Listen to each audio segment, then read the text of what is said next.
Hello students, कैसे हैं आप लोग। मैं फिर से वापस आ गया हूँ एक नए वीडियो के साथ। आपने अगर पहला वीडियो नहीं देखा है इस चैप्टर का तो उसको ज़रूर देख के आइए, वो आपको बहुत हेल्पफुल है। वो एक बेस है समझ लीजिए। ठीक है, स्टार्ट करते हैं। ठीक है, बाकी बातें पढ़ाई के बाद, ठीक है, बात नहीं पढ़ाई के बाद। ठीक है, चलो। आज का जो हमारा इम्पोर्टेंट टॉपिक है वो है स्ट्रक्चर ऑफ सेल। सेल मैंने कुछ पिछले क्लास में बता दिया था। ठीक है, आज हम डिस्कस कर रहे हैं structure of cell. Structure of a cell में 3 कंपोनेंट्स मेन होते हैं। 3 मेन कंपोनेंट्स, ठीक है, जो एक सेल को बनाने के लिए नेसेसरी है। कौन होते हैं वो 3 मेन कंपोनेंट्स? पहला होता है सेल मेम्ब्रेन और प्लाज्मा मेम्ब्रेन। पीएम नहीं, प्राइम मिनिस्टर नहीं है, प्लाज्मा मेम्ब्रेन। ठीक है, दूसरे होते हैं साइटोप्लाज्म। साइटोप्लाज्म ये सेल का मेजर पार्ट यही कवर करता है। ठीक है, मेजर पार्ट कौन कवर करता है? साइटोप्लाज्म कवर करता है। ठीक है, इसमें वेरियस सेल ऑर्गेनेल्स होते हैं। अभी मैं आपको एक स्ट्रक्चर बता देता हूँ, आपको ज़्यादा समझ में आएगा। तीसरा पार्ट जो होता है वो होता है न्यूक्लियस। मोस्ट इम्पॉर्टेंट, यही लिखते हैं, मोस्ट इम्पॉर्टेंट है सेल के लिए सर्वाइवल। और the survival of cell nucleus is the most important part. तो ये इसके कुछ 3 मेन कंपोनेंट्स हैं जो ज़रूरी है। एक एक करके इनके बारे में जानते हैं। पहले मैं डायग्राम बनाता हूँ, इनको लेबल करूँगा। आइए सर, चलिए यहीं लेबल कर देता हूँ, उसके बाद मैं इनके बारे में डिटेल।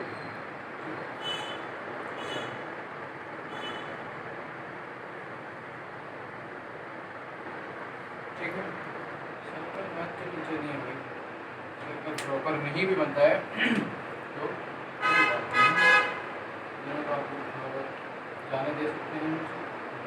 नहीं सर, बायो के टीचर है, डायग्राम बढ़िया आना चाहिए। हाँ मैं जानता हूँ, डायग्राम बढ़िया आना चाहिए, लेकिन ये हमारा जो है ये होता है सेल वॉल। ठीक है, मैंने यहाँ लिखवाया नहीं है, यहाँ पे एंड भी करके एडिशनल डाल दीजिएगा। एक सेल वॉल भी नाम की चीज़ होती है। अभी प्लांट से एनिमल सेल में आपको उसके बारे में बहुत मेजर डिफरेंस है, वो पता चलेगा। ठीक है, ये होती है आपकी सेल मेम्ब्रेन। ओके, ये जो आपका अंदर का जो एंटायर एरिया है, इसको हम लोग अपन लोग डिनोट करते हैं किस नाम से? इसको हम लोग साइटोप्लाज्म बोलते हैं। ठीक है, और हमारा ये बीच का मेजर पोर्शन क्या है? ये है न्यूक्लियस। क्या है ये? न्यूक्लियस। ठीक है, न्यूक्लियस के अंदर क्या होता है जान लीजिए। ये भी ये होता है न्यूक्लियोलस। क्योंकि मैं इसको रफ कर लेता हूँ, इसका आपको आसानी रहेगी। ठीक है, इसको नोट डाउन कर लिया होगा। हाँ, इसको भी कर लिया होगा। सेल वॉल वहाँ दिखाता है ना। चलो आगे बढ़ते हैं। मैं क्या बता रहा था? ये होता है न्यूक्लियोलस। ठीक है, ये न्यूक्लियस में एक भी हो सकता है और मोर देन भी हो सकता है। ठीक है, लेस देन भी 1 हो सकता है और मोर देन भी 1। ठीक है, दोनों पॉसिबिलिटी है। ठीक है, एक होना जरूरी है। ठीक है, मोर देन 1 होता है वो दूसरे। हर सेल का देखो न्यूक्लियाई फिक्स होता है, न्यूक्लियस बोलो या न्यूक्लियाई बोलो, वो एक फिक्स होता है न्यूक्लियस का। ठीक है, इसमें और क्या होता है? इसमें ये थ्रेड लाइक स्ट्रक्चर्स होते हैं। ठीक है, ऐसे कुछ करके थ्रेड लाइक कंपोनेंट्स होते हैं या स्ट्रक्चर बोले, इनको अपन लोग डिनोट करते हैं क्रोमैटिन फाइबर बोलते हैं। क्या बोलते हैं भाई? Chromatin fibre. ठीक है, क्रोमैटिन फाइबर। ठीक है, ये होते हैं क्रोमैटिन फाइबर। ठीक है, देखिए क्रोमैटिन फाइबर्स का क्या काम है? ये कंटेन क्या करते हैं? ये जीन्स को कंटेन करते हैं। ठीक है, जीन्स इनके अंदर होती है। ठीक है, जीन्स में क्या होता है? Contains hereditary information. ठीक है, कंटेन्स हेरिडिटरी इंफॉर्मेशन।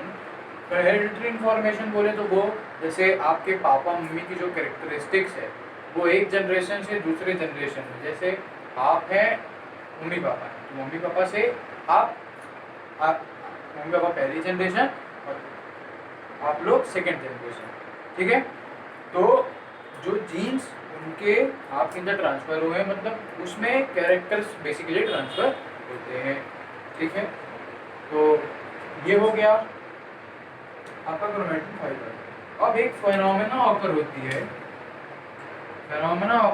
है, इसको हम लोग बोलते हैं सेल डिवीजन, ठीक है। क्या बोलते हैं हम लोग उसको? सेल डिवीजन, ठीक है। तो उस सेल डिवीजन फेनोमेना के दौरान ये जो ये क्रोमैटिन फाइबर है ना, ये क्रोमैटिन फाइबर सेल डिवीजन में क्या होता है कि ये जो क्रोमैटिन फाइबर होते हैं, एक्स्ट्रा बात है क्रोमैटिन फाइबर, ये चेंज हो जाते हैं या कन्वर्ट हो जाते हैं, चेंज्ड टू किसमें? क्रोमोसोम। अब सर ये क्या है क्रोमोसोम? ठीक है, ये वही बताता हूँ। क्रोमोसोम क्या कंटेन करता है? Chromatin fibre. क्रोमैटिन फाइबर क्या कंटेन करता है? जीन। जीन्स क्या कंटेन करती हैं? हेरिडिटरी इंफॉर्मेशन, ठीक है। क्रोमोसोम बेसिकली क्रोमैटिन फाइबर्स का यही मिलके क्या बन जाते हैं? एक क्रोमोसोम। क्रोमोसोम के स्ट्रक्चर कुछ ऐसे दिखते हैं भाई। ये आपको मोर एप्रोप्रिएट ना सेल डिवीजन चैप्टर है 10th क्लास में, उसमें आपको ज़्यादा समझ में आएगा, ठीक है। वहाँ पूरा इसी का खेला ही है, ठीक है। ये है आपका क्रोमोसोम, ठीक है। इसमें भी पार्ट्स होते हैं, ठीक है, हम आपको अगली क्लास में पता चल जाएगा, ठीक। क्रोमोसोम, अब हमारे ह्यूमन के अंदर कितने क्रोमोसोम हो सकते हैं पता भी हो, नहीं है तो मैं बता देता हूँ। 46 क्रोमोसोम, 46 का आधा 23 इन अ पेयर। ये क्वेश्चन पूछता है क्रोमोसोम प्रेजेंट कितने हैं, 46, पेयर पूछा है तो 22, ठीक है। वैसे ही मैं आपको कुछ और बता देता हूँ, जैसे ह्यूमन हो गया, और बंदर मालूम है, बंदर पता होगा ना सबको, उसमें कितने होते हैं? 48। पोटैटो, आलू खाते हैं सब लोग, और फिर तो आलू जैसे हो भी जाते हैं। पोटैटो में 48, ठीक है। ह्यूमन हो। अब एक हनी बी का नाम सुना होगा, एफिस इंडिका, ठीक है। हनी बी क्या होती है? देखा है ना हनी बी को? उसके अंदर डंक शहद जैसे मिलती है, शहद मीठा मीठा सब खाता है ना। हनी बी में कितना होता है? 30। तो ये कुछ क्रोमोसोम नंबर एग्जाम्पल के तौर पे इसको लिख लेना, ठीक है। तो इतनी बातें अगर समझ में आई तो मैं आप तो सेल के मैंने क्या बताया थे कि ये एक मेन पार्ट होता है, दूसरा मेन पार्ट ये होता है साइटोप्लाज्म, और तीसरा मेन पार्ट न्यूक्लियस होता है, ठीक है भाई। इतनी बातें समझ में आई? कमेंट बॉक्स में लिखना यस, ठीक है। चलिए आगे बढ़ते हैं।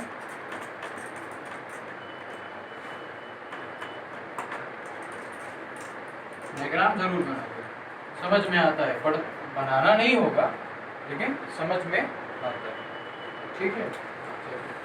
तो मैंने पहली बात की थी सेल मेम्ब्रेन की, और लिखवाया था ऐसे एंड, इसको सेल वॉल बोलते नहीं है, सेल वॉल अलग चीज़ है, लेकिन मैं इसी में लिखवा दे रहा हूँ, ठीक है। सेल मेम्ब्रेन क्या होती है? आइए पहले इसको जानते हैं, ठीक है। सेल मेम्ब्रेन, देखिए सेल मेम्ब्रेन में कुछ पोर्स होती है, जो मैंने बताया था cell membrane it contains minute pores contain करती है, ठीक है। सेल मेम्ब्रेन क्या करती है? कंटेन माइन्यूट स्पोर और substances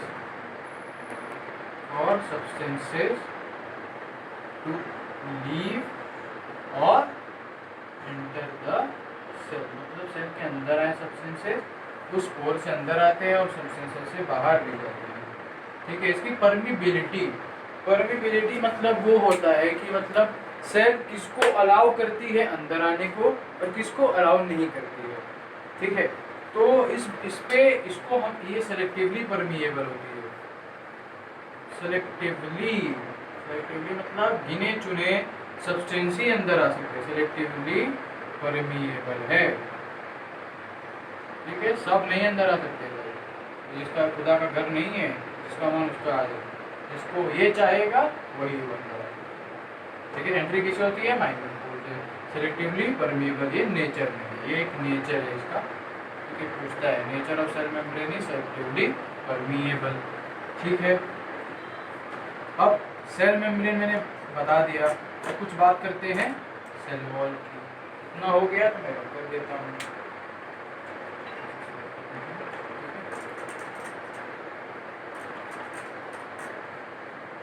आ जाइए सेल वॉल पे, चलो भाई जो कंसेप्ट देते हैं, मैं और कलरफुल इंतजाम कर रहा हूँ। सेल वॉल, सेल वॉल क्या होता है? It covers the cell membrane, ठीक है। क्या करता है ये? Covers the cell membrane, cell membrane को ये कवर करता है। क्यों कवर करता है? और ये प्रोवाइड क्या करता है? Provide shape and rigidity to the cell, उनके और विदाउट इंटरफेयरिंग देयर फंक्शन, उनके फंक्शंस को इंटरफेयर नहीं करता, सीधा क्या करता है? Provide shape and rigidity to the cell, ठीक है। Covers the cell membrane, provide the shape and rigidity, एक तरीके से प्रोटेक्शन प्रोवाइड, ठीक है। और इसमें क्या है? ये फ्रीली परमिएबल है, यहाँ तो भाई सब घुस जाएंगे, खुदा का घर समझ, ठीक है। फ्रीली परमिएबल है, जिसका मन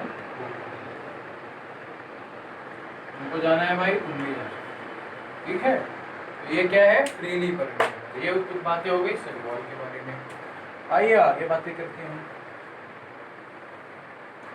तो क्या होगा आगे देखते हैं।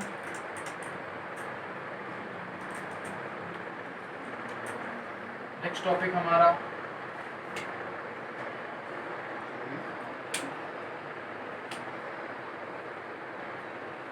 है हमारा साइटोप्लाज्म, ठीक है। साइटोप्लाज्म क्या होता है? Covers major portion of the cell, major portion ये कवर करता है सेल का, ठीक है। ये it is a semi liquid substance है, ठीक है। कुछ लिक्विड है, कुछ सॉलिड है, ठीक है। It is a semi liquid substance, ठीक है। कहाँ प्रेजेंट है? सेंटर में, ठीक है। इसको हम लोग एक और नाम से जानते हैं, इसको हम लोग बोलते हैं मैट्रिक्स, ठीक है। इसको हम लोग मैट्रिक्स भी बोलते हैं, ठीक है। इसमें देखिए एक है कि एक लिविंग साइटोप्लाज्म होता है, एक नॉन लिविंग साइटोप्लाज्म होता है। तो जो लिविंग साइटोप्लाज्म होता है वो हमेशा, living cytoplasm is always in the state of motion. The living cytoplasm is always in the state of motion, ठीक है। और साइटोप्लाज्म में क्या होता है? मैनी केमिकल रिएक्शंस, बहुत सारे केमिकल रिएक्शंस ऑकर होते हैं, many chemical reaction occur inside the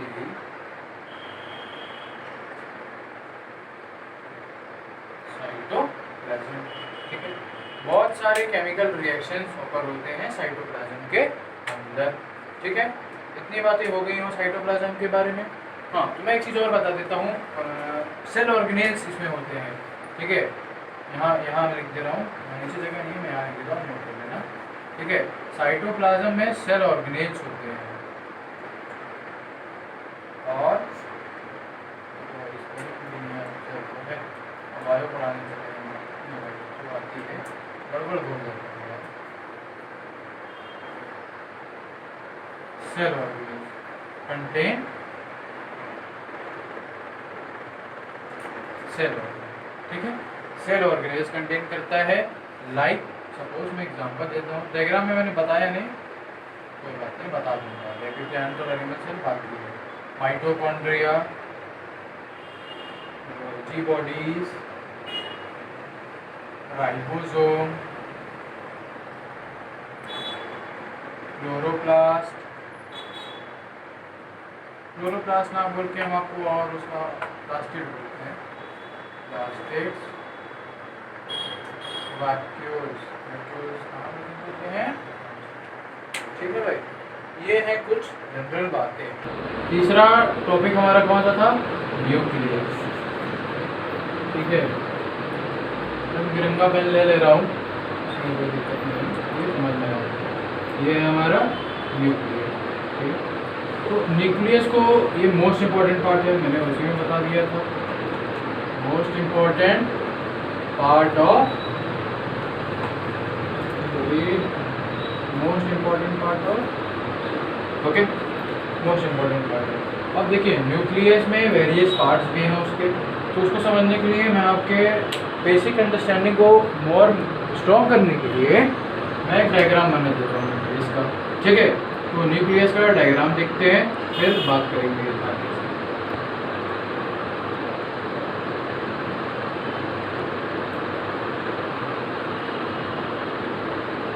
ठीक है, ये है हमारा साइटोप्लाज्म। ठीक है, ये हमारा साइटोप्लाज्म है। मैंने बताया ये स्मॉल होता है, स्फेरिकल होता है,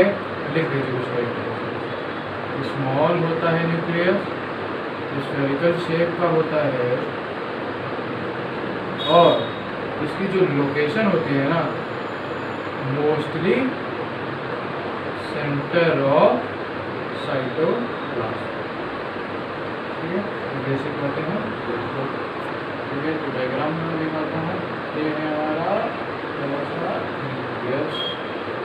ठीक है, ये है हमारा न्यूक्लियस, ये है इसका न्यूक्लियर मेम्ब्रेन। ठीक है, न्यूक्लियर मेम्ब्रेन जैसे सेल मेम्ब्रेन, सेल का सेल मेम्ब्रेन, सेल मेम्ब्रेन का न्यूक्लियर मेम्ब्रेन। ठीक है, फिर आता है न्यूक्लियर मेम्ब्रेन के बाद इसमें होता है, मैंने बताया था ऐसे करके कुछ क्या था, उसको क्या बोलते हैं बता चुका हूँ। फिर न्यूक्लियर बोला था कि ये वन और मोर देन वन भी हो सकते हैं। न्यूक्लियस का फंक्शन होता है प्रोटीन सिंथेसिस, देख लो भाई। ठीक है, आगे बताऊंगा, लेकिन फिर फंक्शन क्या होता है? प्रोटीन सिंथेसिस में मदद करता है। ठीक है, helps in protein synthesis, helps in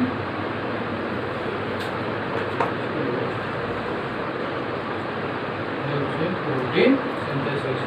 okay, ये है न्यूक्लियोलस। अब हम बात करते हैं इसके जेनेटिक मटेरियल की। जेनेटिक मटेरियल बता सकता हूँ, ये है हमारा क्रोमेटिन फाइबर। बता चुका हूँ कि क्रोमेटिन फाइबर आपका सेल डिवीजन के फेज में क्या होता है, क्रोमोसोम में चेक करता है, जो कि थ्रेड है, जो कि रिबन लाइक होता है। ठीक है, थिक होता है और रिबन लाइक होता है। ठीक है, ये हमारा क्रोमेटिन फाइबर। ठीक है, ये कुछ सफिशिएंट इंफॉर्मेशन है सेल के बारे में। और मैं बताऊँ, जैसे साइटोप्लाज्म में सेल का होता है, जैसे इसके फुल फॉर्म बोलते हैं न्यूक्लियोप्लाज्म। क्या बोलते हैं भाई इसको? न्यूक्लियोप्लाज्म। इसमें क्या होता है? Genetic material. ठीक है, विच कंटेन्स हेरिडिटरी इंफॉर्मेशंस। ओके, चलिए कुछ इम्पोर्टेंट 3-4 इम्पोर्टेंट पॉइंट है, मैं उसको लिखवा देता हूँ। ठीक है, चलिए डायग्राम हो गया, स्क्रीनशॉट ले लीजिए। अच्छा भाई, अच्छा अनुसार काम करो, ज़्यादा मज़ा आता है।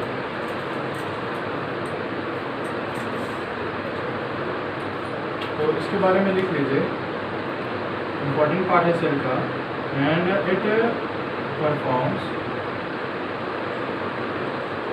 एंड regulates various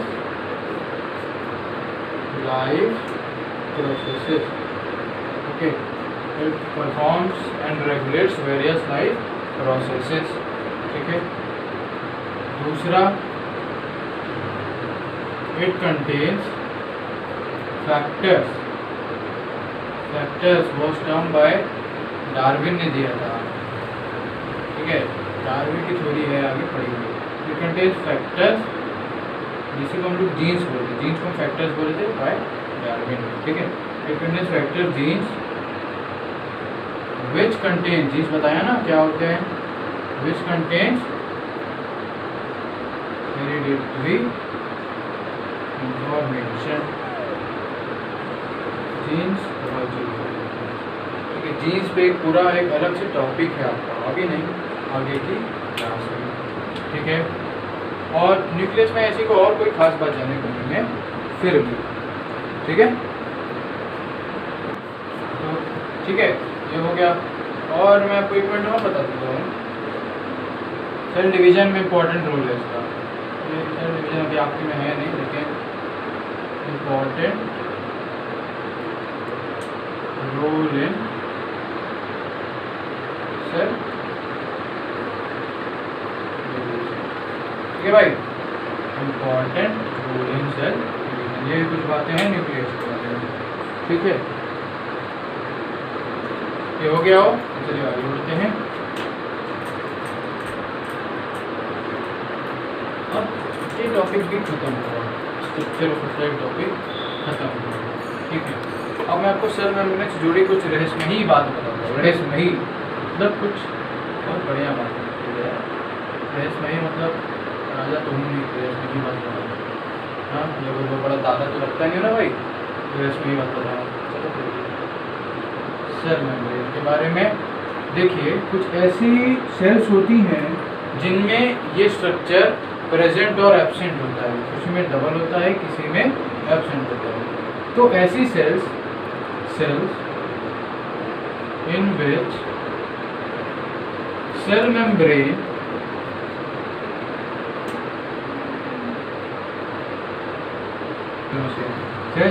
मेम्ब्रेन या nuclear membrane is absent, cells in the cell membrane and nuclear membrane is absent are called as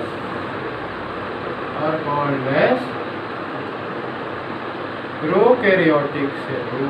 cell कौन सी होती है? Prokaryotic cell. प्रो का मतलब है प्रिमिटिव, कैरियन का मतलब है न्यूक्लियस, ठीक है भाई। प्रो का मतलब है प्रिमिटिव, कैरियन का मतलब है न्यूक्लियस। तो ऐसी प्रोकैरियोटिक सेल होती हैं। प्रोकैरियोटिक से जैसे एग्जांपल में लिख दूँ, बैक्टीरिया और बीजीए, इसको हम लोग ब्लू ग्रीन एल्गी बोलते हैं। और दूसरी सेल के बारे में बताऊं, और ऐसी सेल्स होती हैं जिसमें एक नहीं दो, cells in which nuclear membrane double cells in which double nuclear membrane is present are called as eukaryotic cell.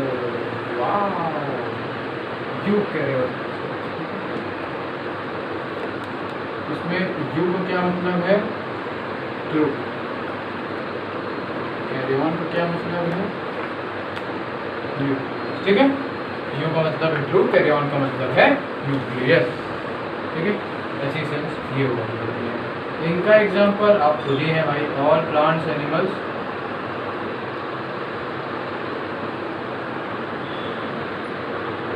All plants and animals. एक और एग्जांपल लिख लीजिए, अमीबा। लिखा है ना अमीबा को, तो गुड़िया मूवमेंट शो करती है वो, ठीक है। ये हो गया। चलिए आगे बढ़ते हैं। अब मैं आपको प्रोकैरियोटिक सेल और यूकैरियोटिक सेल के बीच में कुछ एक मेजर डिफरेंस बता देता हूँ, ठीक है, जो पूछे जाते हैं, क्वेश्चन है, ठीक है। क्वेश्चन कैसे आएगा देखो, क्वेश्चन ऐसे आता है, स्टेट 3 और 2 भी बोल सकता है, स्टेट 2 और 3 major difference between pro and eukaryotic cell. ठीक है भाई, ऐसे क्वेश्चन आते हैं। तो अब इनका आंसर बच्चे कुछ भी लिख देते हैं जिनको मालूम नहीं होता, लेकिन मैं नहीं चाहता जो यहाँ वीडियो देख रहे हैं वो कुछ भी लिख के, मैं चाहता हूँ जो यहाँ देख रहे हैं वो अप्रोप्रिएट एकदम सॉलिड आंसर, टीचर नंबर एक भी जगह काट ही ना सके, ऐसा आंसर आपको लिखना है।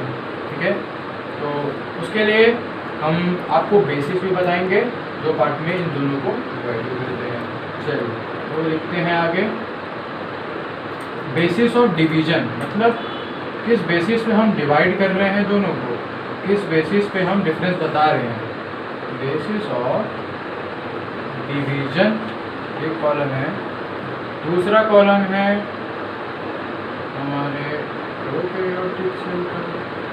ठीक है, तीसरा कॉलम है भाई हमारे प्यारे से हम लोग को यूकैरियोटिक।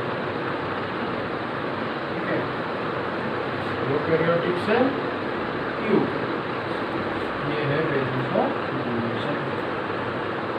ठीक है भाई, चलिए तो पहला जो बेसिस ऑफ डिवीजन है हम उसको न्यूक्लियस के बेसिस पे, ठीक है,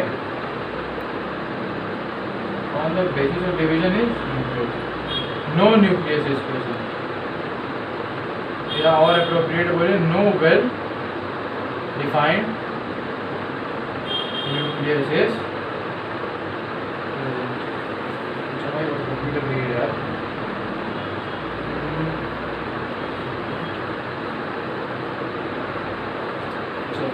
तो no well defined nucleus is present, और इसमें well defined nucleus is present.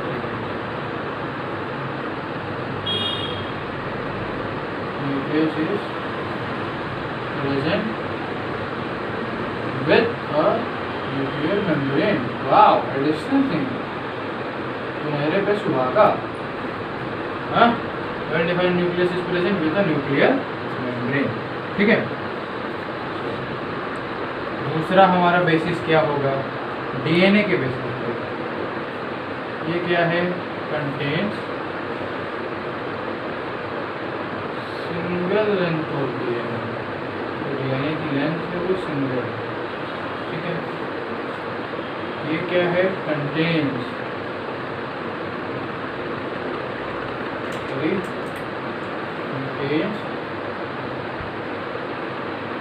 Several length of DNA. ठीक है, सेवरल लेंथ ऑफ, या और अप्रोप्रिएट बोले contain several length of genetic material.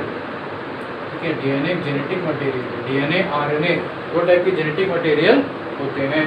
Contain several length of genetic material, यहाँ पे जो जेनेटिक मटेरियल होता है यूकैरियोटिक में वो क्या होता है बताया हूँ ना, क्रोमोसोम। क्लियर है तो क्रोमोसोम।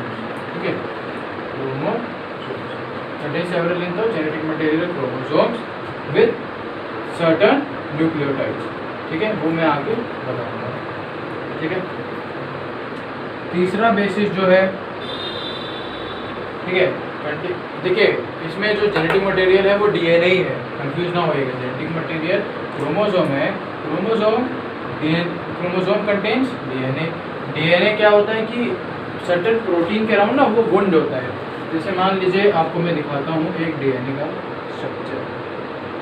ठीक है, ये एक डीएनए का स्ट्रैंड होता है। ठीक है, आपको समझ में नहीं आएगा लेकिन 10th में इसका डायग्राम है। ठीक है, जिसको वाटसन एंड क्रिक मॉडल इसको बोलते हैं डीएनए का। ठीक है, ये 5 प्राइम टू 3 प्राइम है, ये 5 प्राइम टू 3 प्राइम ये है। ठीक है, ये कुछ डिस्टेंस होता है दोनों के बीच में, फिक्स्ड रहता है। यहाँ बेस पेयर्स लगते हैं, तो आपको अभी नहीं समझ में आएगा मेरी बात, लेकिन बेस पेयर्स यहाँ लगते हैं। जैसे बेस पेयर्स होते हैं ए टी जी सी, जिसमें ए पेयर करता है टी के साथ विद डबल हाइड्रोजन बॉन्ड और जी पेयर करता है सी के साथ with triple hydrogen bond. Okay, ये तुम्हारा कुछ ये डीएनए है। तो ये जो डीएनए होता है ये प्रोटीन के अराउंड वुंड रहता है, ये है ना।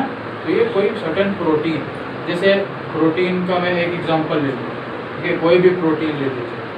ठीक, तो एक ये प्रोटीन है, ये सर्टेन प्रोटीन है। जो डीएनए है ये इसी के अराउंड ऐसे ऐसे वुंड रहेगा, ठीक है, वही उसकी बात है। चलिए तो आगे बढ़ते हैं।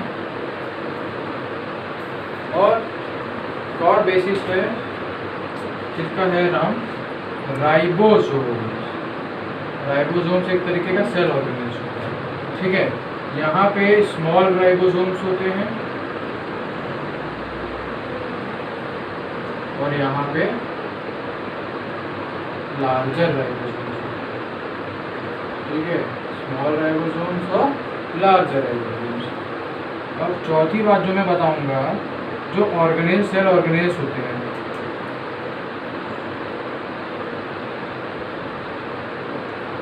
राइबोसोम तो सारे ऑर्गेनेज है ही, लेकिन जो सेल ऑर्गेनेज है इसके बाद इसके अलावा, इस सेल ऑर्गेनेज के अलावा नो अदर सेल ऑर्गेनेज,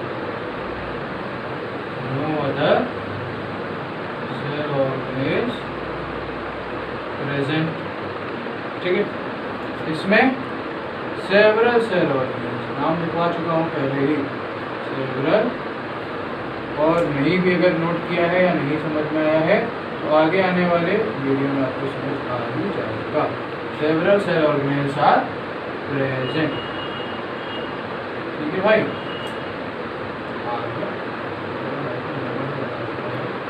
और प्रेजेंट, ठीक है, ये हो गया। इसको हो गया तो मैं आपको कुछ एग्जांपल दे देता हूँ, ठीक है, हो गया होगा। चलिए एग्जांपल दे देता हूँ।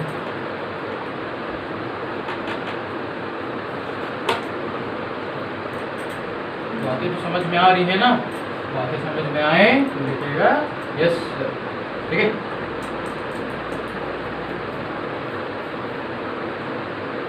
चलिए ठीक है, आगे बढ़ते हैं।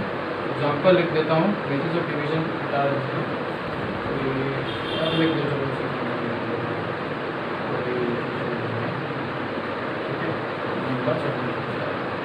देखिए पूछता 2-3 है, लेकिन मैं 4-5 पॉइंट लिखवा दे रहा हूँ। क्यों?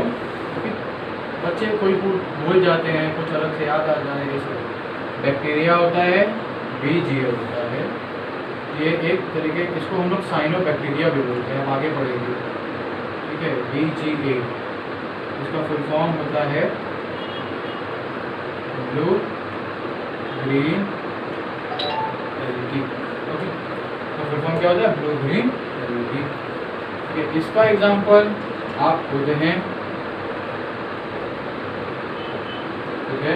कोई सर्टन प्लांट्स हैं, ह्यूमन बीइंग्स हैं, सर्टन प्लांट्स हैं, अमीबा है और यूक्लिना है, ठीक है।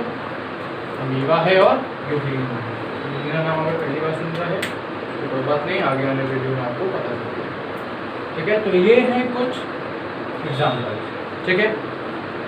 आज के लिए बस इतना ही, ठीक है। और बातें अगले वीडियो में करेंगे। और एक चीज़ और मैं बताना चाहूँ, जो आपका आगे आने वाला जो टॉपिक है, क्योंकि हमारा तीसरा वीडियो होगा आपके साथ, तो उसको बहुत इंपॉर्टेंट होने वाला है, क्योंकि आपके कोर्स के बेसिस से वो इंपॉर्टेंट, मैं उसमें structure of a plant cell, animal cell और सेल ऑर्गेनेज के बारे में डिस्कस करूँगा मेनली, ठीक है। तो आप वो वीडियो देखना ना भूलें, और ये सारे वीडियो भी, क्योंकि ये उसके बेस हैं, ठीक है। चलिए तब तक के लिए बाय बाय, टाटा।